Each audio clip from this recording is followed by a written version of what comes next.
नमस्कार दोस्तों, मेरा नाम है मनीष और आप देख रहे हैं लीगल हेल्प फॉर मैन।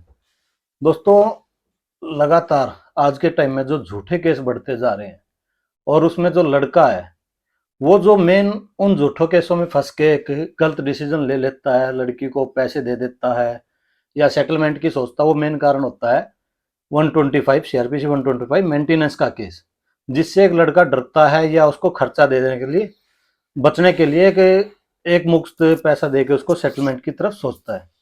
परंतु अगर देखा जाए तो 125 के केस में अगर आप अच्छे से फाइट करते हैं तो ऐसा नहीं है कि आपको खर्चा देना ही पड़ेगा। हाई कोर्ट, सुप्रीम कोर्ट की बहुत सारी ऐसी रूलिंग है जो लड़के के फेवर में है। परंतु आज हम इस वीडियो में जो बात करेंगे वो सेशन कोर्ट से ही एक लड़की का जो मेंटेनेंस का केस कोर्ट ने लड़के को राहत देते हुए, लड़की को फटकार लगाते हुए खत्म किया है और लड़के को जो उसमें बड़ी राहत दी है उसके बारे में हम उसी लड़के से जिसने इस केस को अच्छे से फाइट करके जीता है उससे ही जानेंगे कि उसने इस केस में कितने एफर्ट लगाए, क्या एविडेंस दिए और किस तरीके से उसने इस केस को जीत की तरफ लेके गया।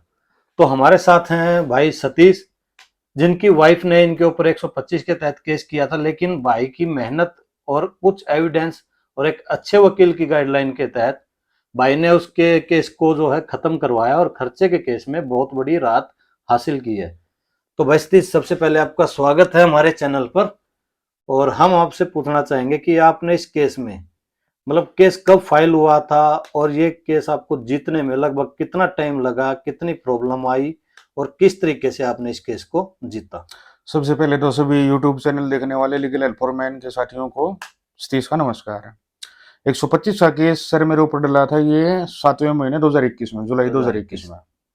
उसमें उसने खर्चे की डिमांड की थी मुझसे 30,000 रुपए के, 29,250 जो एफिडेविट इनकम सर्टिफिकेट के ब्याह पे है। बच्चे का मेंटेनेंस मांग लिया। बच्चे का उस टाइम पे था मेरा 2 साल 7 महीने का। उसने कुछ झूठ भी दिखाए हैं उसके अंदर कि मतलब मेरा तो कुछ कमा ही नहीं रही हूँ मैं, तो उसके ऑलरेडी मेरे पास में एविडेंस थे। अच्छा, वो वर्किंग थी? वो वर्किंग थी, काम कर रही थी, वो और खुद की कोर्ट अपनी में शॉप चला उसने रही खुद थी। को जो है बेरोजगार हाँ, दिखाया। कोर्ट में उसने बेरोजगार दिखा हाँ, दिया। हर कोई यही दिखाती पैसे की है। डिमांड कर दी 29,250 रुपए की। मेरी इनकम दिखा दी उसने 50,000 रुपए की, मैं 50,000 रुपए कमा रहा हूँ। तो मतलब लोगों के मन में थोड़ा सा होता है। हाँ, तो मुझसे उसमें डिमांड करी गई थी 29,250 रुपए की। अच्छा। एक्सपेंसेस दिखा दिए उसने। लड़का है भाई मेरा पढ़ रहा है, 8800 रुपये इसके मतलब फीस वगैरह महीने की और फीस जो भी, वगैरह, हाँ। एडमिशन चार्ज है और इसका ट्रांसपोर्टेशन चार्ज वगैरह दिखा दिए। और दिखा दिया कि मतलब मैं तो कुछ नहीं कमा रही हूँ, वहाँ पे बेरोजगार हूँ मैं तो। लेकिन मेरे पास एविडेंस थे। चाहता तो मैं 340 भी यूज कर सकता था। झूठा मुकदमा उसके जो उसने मेरे ऊपर डाला हुआ है उसको सजा भी करवा सकता था। लेकिन कोर्ट का थोड़ा सा प्रोसीजर होता है। कई बंदे कहते हैं कि मतलब भाई हाई कोर्ट से में राहत मिल जाएगी। भाई अगर सांप को मारना है तो यहीं पे मार लो ना, घर बिल्कुल पे बिल्कुल बाहर सही तक बात है। निकलने का वेट क्यों कर हाई रहे हो कोर्ट आप। का अलग से खर्चा और हाई कोर्ट का परेशानी, अलग से सारी खर्चा चीजें। आएगा, परेशानी आएगी, 2 साल और आपके वेस्ट होंगे। सेशन कोर्ट ने आपका अगर खर्चा एक बार बांध नहीं नहीं, दिया। लोगों के मन में ये है कि सेशन जो कोर्ट है, फैमिली जो कोर्ट है, हम्म। वो लड़के के बारे में सोचती ही नहीं है। लड़के के ऐसा बारे कुछ में नहीं है कि लड़के के बारे में नहीं सोचते हैं। सारे के सारे केस जो हैं वो सिर्फ और सिर्फ सबूतों के ब्याह पे ही जीते जाते हैं। मेरे पास एविडेंस थे। मैं ये स्टेज फेस कर चुका हूँ तो इसलिए मैं आपको बता रहा हूँ ये बात है। तो मेरे पास एविडेंस थे, मैंने कोर्ट को दिखा दिया किस कि सर तरीके झूठ के बोल रहे हैं। एविडेंस आपने इसमें यूज किए हैं जो आपको इतनी बड़ी मैंने राहत एविडेंस मिली? उसमें सिर्फ वो यूज किए हैं जो उसने मेरी कंप्लेन में दे रखे थे। मेरे ऊपर 498 केस डला हुआ है। इसके अलावा ठीक है। 498 केस में 4 चिट्ठी कॉपी में 161 के जो बयान होते हैं स्टेटमेंट थी सीआरपीसी उसकी, के हाँ तहत हाँ। है, उसमें उसने लिख के दे रखा है ये चीज कि मैं ब्यूटी पार्लर की शॉप चलाता हूँ। अच्छा अच्छा। उसके अलावा उसने 751 की एप्लीकेशन मेरे ऊपर पहले भी लगाई थी 498 का मामला दर्ज करवाने से 7-8 महीने पहले। उसमें भी बंदे ने ये लिख के दे रखा था कि भाई मैं तो ब्यूटी पार्लर की अपनी शॉप चलाती हूँ, आज मेरी शॉप के ऊपर ही आया। मतलब हर जगह पे दिखा देती कि मतलब मैं वर्किंग हूँ और फिर पैसे की डिमांड कर रही है। मतलब हर अपने जगह आप को उसने दिखा अनएम्प्लॉयड दिखा दिया। रही है। झूठी जो भी कंप्लेंट की है कि भाई मेरी दुकान पे आके हमला किया हम्म। या और जो भी है। और खर्चे के केस में वो वहां पे झूठ बोल रही वहां थी पे कि झूठ मैं बोल रहे थे। बेरोजगार हूँ, मेरा कुछ नहीं है। लड़कियों को सिर्फ भीख मांगने से मतलब होता है। अरे जब पति के साथ इतनी दुश्मनी है, आप 498 केस दर्ज करवा रहे हो, डीवी का केस दर्ज कर रहे हो, 125 को दर्ज करो। कोर्ट ने अगर वो आपके लिए दुश्मन है कोर्ट ने तो क्या पति के पैसे इतने उसको प्यारे क्यों है आपको? कोर्ट ने उसको एक लेडीज होने का बेनिफिट इस केस में, लेडीज होने का बेनिफिट कोर्ट देती जरूर है, लेकिन मेरे मामले में तो देखो कोर्ट ने नहीं दिया। ये मतलब लोगों की धारणा भी हो कोर्ट सकती है की कि कार्रवाई से संतुष्ट हो पूरी तरीके मैं से कोर्ट आप? की कार्रवाई से संतुष्ट हूँ क्योंकि मेरे फैसले में मेरा इंटरिम डिसाइड हुआ है। अभी केस का मेरा डिसीजन नहीं आया अभी तक। 125 का इंटरिम डिसाइड हुआ है एंट्री मेरा। मतलब उसको वाइफ को तो नहीं मिला वाइफ होगा को ना कुछ नहीं इनपुट? मिला, सिर्फ उसका लड़के तो के 2,000 रुपए का मेरा ऑर्डर कोर्ट कर ने रखा है। मतलब पूरा का पूरा जो है डिनाई कर दिया कि तेरे को कुछ नहीं मिलेगा इसमें। हाँ बिल्कुल। यही वर्डिंग जज ने उनके लिए यूज किए हैं। हाँ, इस जज पर ने ये आपका वर्डिंग opinion यूज की है, जज ने देखा है डॉक्यूमेंट के बिहाफ पे, उन्होंने केस का डिसीजन दिया है मेरे फेवर में कि मतलब झूठ बोल रही है तो झूठ बोलने वाली लड़की को मेंटेनेंस नहीं मिल नहीं। सकता। ये खुद वर्किंग है। वर्किंग और बच्चे का भी जो केस मतलब बच्चे का भी जो ऑर्डर मेरे उसमें किया गया है 2000 रुपये जो मेंटेनेंस मुझे पे करना है लड़के का नाम का, उसमें भी एक बात कोर्ट ने मेंशन कर रखी है इंटरिम ऑर्डर में कि अगर दोनों के दोनों कमा रहे हैं, मम्मी भी कमा रही है, पापा भी कमा रहा है, तो वो डिवाइड होता है दोनों में। कोई भी भाई ये बात सोच के नहीं चले कि बच्चे हैं तो सिर्फ खर्च आपको ही उठाना पड़ेगा। अगर आपकी वाइफ इनकम कर रही है तो वो डिवाइड होगा दोनों में, पेमेंट उसको भी देनी पड़ेगी, बच्चे का खर्चे लेडीज को भी उठाना पड़ेगा, उसके बाप को भी उठाना पड़ेगा। बहुत सारे भाई हैं जो बताते हैं कि भाई हमने जो अपनी वाइफ की इनकम के प्रूफ भी दिए हैं, ठीक है, और हमने उसकी कुछ फोटोग्राफ्स भी दिए हैं, लेकिन जो कोर्ट है उनको दरकिनार कर देता है। तो आपने अपने केस में जज को कैसे सेटिस्फाई किया इस चीज के लिए? इंटरिम का ऑर्डर जिस टाइम पे होता है उस टाइम तक कोर्ट आप फोटो दे लो, वीडियो दे लो, 65B का सर्टिफिकेट वगैरह मिला के कुछ भी दे दो, आप कोर्ट उस चीज को कंसिडर करेगी ही नहीं, जहां तक मेरा मानना है 99% मामलों में। कोर्ट हमेशा सिर्फ एक ही बात कहती है, भाई 125 है केस आपके ऊपर डला, वो आपकी पत्नी है, हमें बताना होता है हाँ भाई हमारी पत्नी है, तो 125 की डिमांड सिर्फ वहीं पे होती है, आपकी पत्नी है तो आपको पे करना ही पड़ेगा। आपके पास में एविडेंस क्या है, वो एविडेंस हम बाद में देखेंगे जिस टाइम पे एविडेंस होंगे, इससे पहले तो हम आपका इंटरिम का ऑर्डर कर रहे हैं, तो इंटरिम का ऑर्डर बन जाता है वहां पे।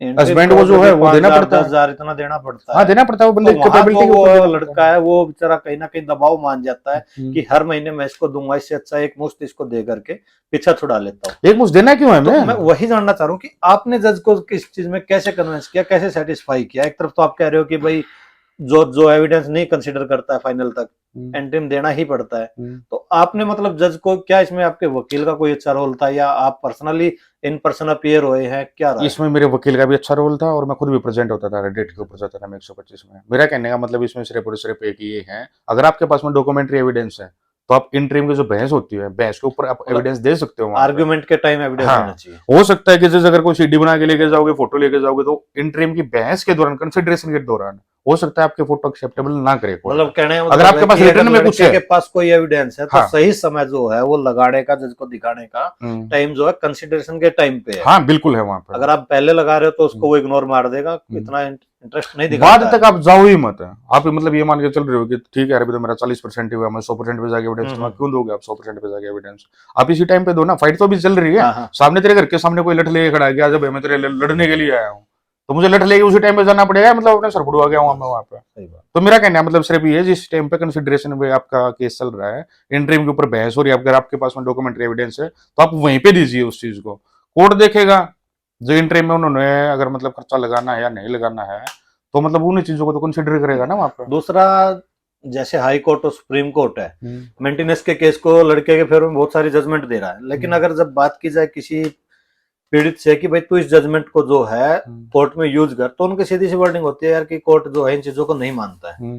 तो क्या जो ये रूलिंग है, गाइडलाइन है और बहुत सारी जजमेंट है जो कोर्ट देता है, क्या जो सेशन कोर्ट, निचला कोर्ट है, अगर हम इन सही तरीके से पेश करें तो क्या इनको कंसिडर करेगी?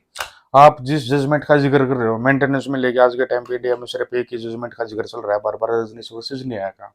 अगर रजनीश भी अगर हमारी तरह सोचता, इन भाइयों की तरह सोचता कि यार लड़की के फेवर में सब कुछ है, मैं वहां पे जाके क्या करूंगा, बंदे ने कम से कम भी 3 से 4 साल तो सेशन कोर्ट फेस किया होगा, उसके बाद में हाई कोर्ट में भी गया है, 3-4 साल सुप्रीम कोर्ट में भी फेस किया है, अपने बंदे ने वहां पे 10 से 12 साल दिए हैं और एक जजमेंट ले गया है जिसके अकॉर्डिंग आज के टाइम पे 125 मेंटेनेंस। मतलब आप ये कह रहे हो कि टाइम लग सकता है, लेकिन अगर आप सही हो तो जीत जरूर मिलेगी। जीत मिलेगी, 101% मिलेगी जीत आपको अगर आप सही हो तो जो भाई इस तरीके के केस फेस कर रहे हैं, आप इस केस को फेस कर चुके हैं और इस प्रॉब्लम से बाहर भी निकल चुके हैं, तो उन भाइयों के लिए आपकी मतलब स्पेशल क्या सलाह होगी कि किस टाइम पे वो क्या एविडेंस पेश करे, और एविडेंस पेश होने के बाद भी अगर जज इंटरिम ऑर्डर कर देता है या लड़की के फेवर में ऑर्डर करता है, तो नेक्स्ट स्टेप उनका क्या होना चाहिए, उस बारे में आप कुछ बताओ। काफी भाई ऐसी हरकतें भी करते हैं कि उनके ऊपर मेंटेनेंस का केस लग जाता है और वो अपनी नौकरियां छोड़ के अपने घर पे बैठ जाते हैं। एक ये प्रॉब्लम सबसे बड़ी है, बड़ी प्रॉब्लम है। कुछ जो है लोग मिसगाइड कर देते हैं, या हमसे भी बात होती है वो बताते हैं भाई मैंने तो अपनी नौकरी छोड़ दी, क्यों, मेरे पे 125 का केस हो गया था। मेरे पास काफी दोस्तों के मेरे फोन आते हैं कि सतीश भाई हमने नौकरी छोड़ रखी है, मेरे ऊपर 125 का केस डला हुआ है। 125 का केस कभी ये नहीं कहता आपको कि मतलब आप नौकरी छोड़ दो, अरे अपने इनकम क्यों कम कर रहे हो आप, जो इनकम है आप दो ना, कोर्ट के सामने दो एफिडेविट इनकम सर्टिफिकेट, लड़के का भी आना है, एफिडेविट इनकम सर्टिफिकेट लड़के का भी आना है, और जो एक्चुअल सच्चाई है वहां पे वो चीजें मेंशन करके दो ना आप। अगर लड़की कमा रही है मेंटेनेंस वैसे भी नहीं मिलना उसको, एडल्ट्री में मेंटेनेंस वैसे भी नहीं मिलना उसको, बिना बताए, बिना किसी खास रीजन के घर छोड़ के जा रही मेंटेनेंस, वैसे भी नहीं मिलना उसको। तो आप केस को फाइट करो ना यार। आप अपनी इनकम 1 लाख रुपए कमा रहे हो, आज घर पे बैठ जाते हो आप जॉब छोड़ के। हाँ, वो 1 लाख रुपए गए, लॉस तो आपका है ना, बिल्कुल। और तो फिर भी ऑर्डर करेगी। कोर्ट में तो बैक देना ही। डेट के डॉक्यूमेंट आपके उठा के आपकी वाइफ जो है वो कोर्ट में दे देगी वहां पे कि 1 लाख रुपए इनकम बंदा कमा रहा था, कोर्ट ने ऑर्डर कर दिया 1 लाख के अकॉर्डिंग 30,000 रुपए दे दिए लड़की को। अब 30,000 रुपए कहाँ से तो दोगे अब आप? आपका नेक्स्ट स्टेप क्या होगा? जो एंट्री में आपने ये जजमेंट ली है, तो और आप एक बात मैं आपके बीच में करना चाहूंगा, आपने एक बात और मुझसे जिक्र किया था कि अगर इंटरिम डॉक्यूमेंट देने के बाद भी, एविडेंस देने के बाद भी अगर बंद जाता है तो उसमें क्या कर सकता उसमें है क्या लड़का? करना चाहिए? उसका एक सबसे बड़ा तो मतलब हथियार यही है, अगर उसका डॉक्यूमेंट देने के पास में, एविडेंस देने के बाद में भी कि अगर लड़की कमा रही है और जिस फिर भी ऑर्डर कर देता है इंटरिम का, नहीं भाई आपको देना ही पड़ेगा मेंटेनेंस, तो आप उसको मेंटेनेंस दो, 2 डेट पे 3 डेट पे।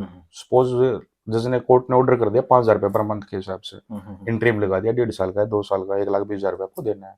आप 1 2 3 पेमेंट दो, उसके खाते में दो, कोर्ट में दो, कहीं पे भी दो, 10-15 हजार रुपए आपके पास से गए और आपके पास में एविडेंस है कि भाई लड़की कमा रही है।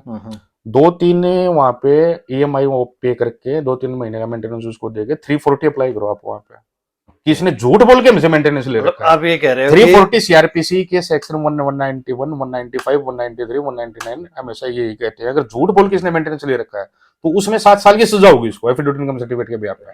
आपका कहना ये है, अगर लड़की ने झूठा एफिडेविट कोर्ट में दे के वहां से एक बेनिफिट ले लिया है, तो वो बेनिफिट लेने के बाद 2-3 जो उसका खर्चा बंधा, 2-3 किस्त देने के बाद उसको उसी के जाल में फंसाया जा सकता है। फंसाया जा सकता है, बिल्कुल फंसाया जा सकता है।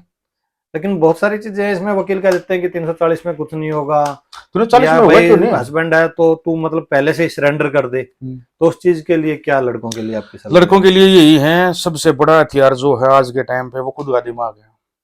वकील आपको क्या बोल रहा है, देखो मैं किसी के बारे में कुछ नहीं कह सकता, मुझे एडवोकेट जो मिले मेरे मेरे अच्छे थे, मेरे साथी भी अच्छे थे, मेरे कहीं ना कहीं एडवोकेट पे भी ट्रस्ट इसमें करना पड़ेगा। सबसे बढ़िया चीज जो मैं कहना चाहूंगा भाई, सिर्फ एक ही चीज कहना चाहूंगा, किसी के भरोसे मत रहो, खुद पढ़ो, कानूनी किताबें पढ़ो, यूट्यूब चैनल काफी है हमारे पास में आज के टाइम में सीखने के लिए, आप पढ़ सकते हो। आप ये मत अपने आप को मतलब इतना नीचे क्यों गिरा रहे हो कि मतलब मुझे तो कुछ भी नहीं पता, मैं सारा एडवोकेट के भरोसे छोड़ रहा हूँ।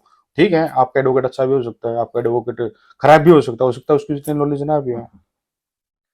चलो दोस्तों, ये थे भाई सतीश महम से, जिन्होंने निचली अदालत में यानी कि सेशन कोर्ट में ही अपने मेंटेनेंस के केस को खत्म करवाते हुए अपनी पत्नी के मुंह पे जो है एक जोरदार तमाचा मारा है, और साथ में जज ने भी उसमें कड़ी टिप्पणी करते हुए उसको अड़काया है कि इस तरीके के जो झूठे केस आप करके पैसा कमाने का एक जरिया बना चुके हैं, इसे बंद करें और अपनी गृहस्थी जीवन को अच्छे से व्यतीत करें। आपके मन में कोई सवाल रहते हैं तो आप हमसे हमारे व्हाट्सएप नंबर 9136770172 पे व्हाट्सएप करके जानकारी ले सकते हैं। Thank you.